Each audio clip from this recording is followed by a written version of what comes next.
Welcome on Coffee Table Videos. Today we are going to discuss some important questions on preamble. आपको request है, अगर आपने इससे पहले वाली preamble की वीडियो नहीं देखी है तो पहले वो देख लीजिए। सो ये वीडियो आपको समझने में ज़्यादा आसानी होगी। So let's start today's session. Idea of preamble। America का संविधान विश्व का पहला ऐसा संविधान है जिसकी शुरुआत preamble से होती है और उसके बाद नंबर ऑफ कंट्रीज ने ये प्रैक्टिस फॉलो की। Even India is also one of them. लेकिन हमारे संविधान का प्रियम्बल इंस्पायर होता है ऑब्जेक्टिव रेजोल्यूशन से। पर ये ऑब्जेक्टिव रेजोल्यूशन था क्या? तो जैसे हम नए साल की शुरुआत में अच्छी आदतों का संकल्प लेते हैं, कुछ उसी तरह पंडित नेहरू जी ने एक आदर्श संविधान कैसा हो उसके बारे में एक डॉक्यूमेंट तैयार किया और दिसंबर 13, 1946 को वो डॉक्यूमेंट संविधान सभा में प्रस्तुत किया। उसी को हम ऑब्जेक्टिव रेजोल्यूशंस कहते हैं। You can see the content of objective resolution in this picture. And जनवरी 22, 1947 को हमारे संविधान सभा ने ऑब्जेक्टिव रेजोल्यूशंस को अडॉप्ट किया। This is the story of objective resolutions and preamble. अब एक लॉजिकल सवाल देखते हैं, पहले प्रियम्बल तैयार हुआ या फिर संविधान की निर्मित हुई?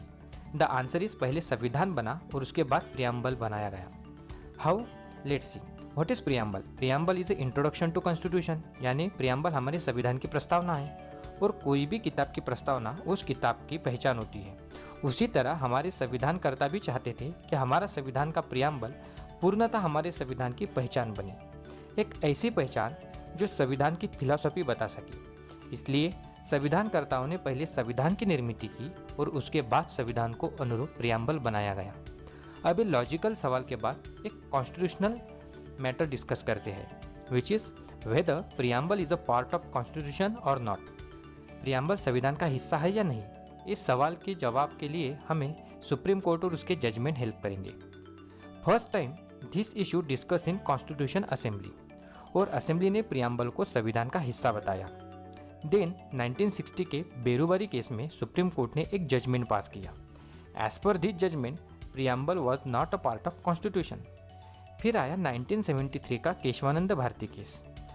इस केस में सुप्रीम कोर्ट ने प्रियम्बल के रिगार्डिंग अपना स्टैंड जो बेरुवारी केस में लिया था उसके ठीक विपरीत स्टैंड लेते हुए प्रियम्बल को कॉन्स्टिट्यूशन का पार्ट बताया और अपने यही स्टैंड पर कायम रहते हुए 1994 में LIC versus union of India case में सुप्रीम कोर्ट ने प्रियम्बल को संविधान का इंटीग्रल पार्ट बताया। So as on today preamble is an integral part of the constitution. However preamble ना तो कोई पावर का सोर्स हो सकता है, ना तो कोई रिस्ट्रिक्शंस का कारण हो सकता है। इसका मतलब कोई भी गवर्नमेंट अपने एक्ट को प्रियम्बल का जस्टिफिकेशन नहीं दे सकता। And at the same time objectives mention in the preamble are not justiciable. इसका मतलब अगर कोई गवर्नमेंट प्रियम्बल में दिए गए ऑब्जेक्टिव्स को फुलफिल नहीं करता है तो हम उसके अगेंस्ट में कोर्ट में नहीं जा सकते। Now let's address one curious question. Can we amend the preamble? The answer is yes. In 1973 Keshavananda Bharati के सुप्रीम कोर्ट ने बताया संविधान के आर्टिकल 368 अनुसार हम प्रियम्बल को भी अमेंड कर सकते हैं, लेकिन प्रियम्बल के ऐसे प्रिंसिपल्स और वैल्यूज जो संविधान के बेसिक स्ट्रक्चर का हिस्सा है वो अमेंड नहीं हो सकते। अब ये बेसिक स्ट्रक्चर ऑफ कॉन्स्टिट्यूशन होता क्या है, इस टॉपिक पर हम एक डिटेल डिस्कशन करने वाले हैं, लेकिन अभी के लिए इतना ज़रूरी समझ लीजिए, basic structure of constitution means those values of constitution without which constitution has no meaning. And who is going to decide those values? It is the supreme court of India decide what constitutes basic structure of constitution.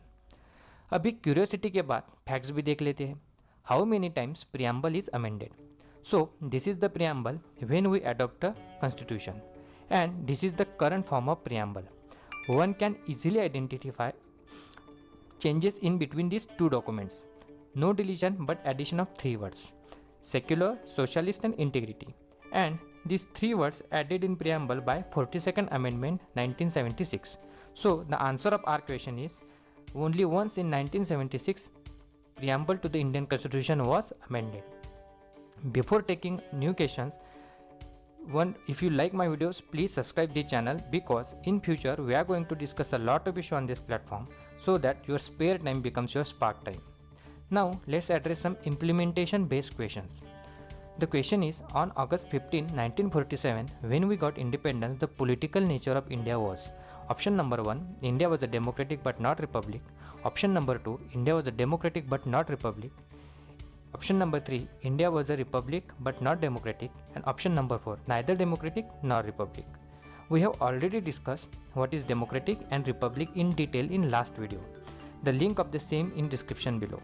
So on the basis of that discussion, the answer is India was democratic but not republic, because till January 26, 1950, India was the dominant status under British rule.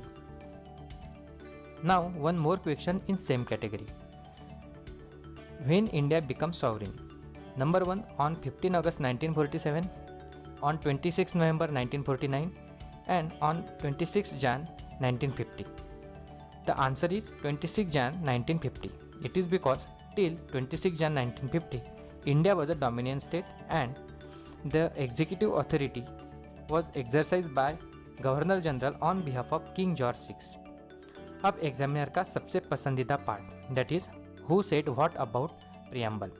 Let's start with N A Palkhivala, who is a constitutional expert. He said preamble is an identity card of constitution. Then Sir Alladi Krishnan Swamy Iyengar, who is a member of the Constitution Assembly. He said preamble express what we had thought and dreamed so long. K.M. Munshi, who was the member of the drafting committee, he said preamble is horoscope of our sovereign democratic republic. One other member of the Constitution Assembly, that is Pandit Thakur Das Bhargava, he said preamble is the most precious part of Constitution. It is the soul and key to the Constitution and jewel set in the Constitution. Sir Ernest Barker, who is an English political scientist, he said preamble is a keynote to the Constitution. और इतना ही नहीं, sir Ernest Barker ने अपनी किताब principle of social and political theory की शुरुआत में ही प्रियम्बल को मेंशन किया था. So this is all about the preamble to Indian constitution. If you like my videos, please like, share and comment, and please don't forget to subscribe the channel.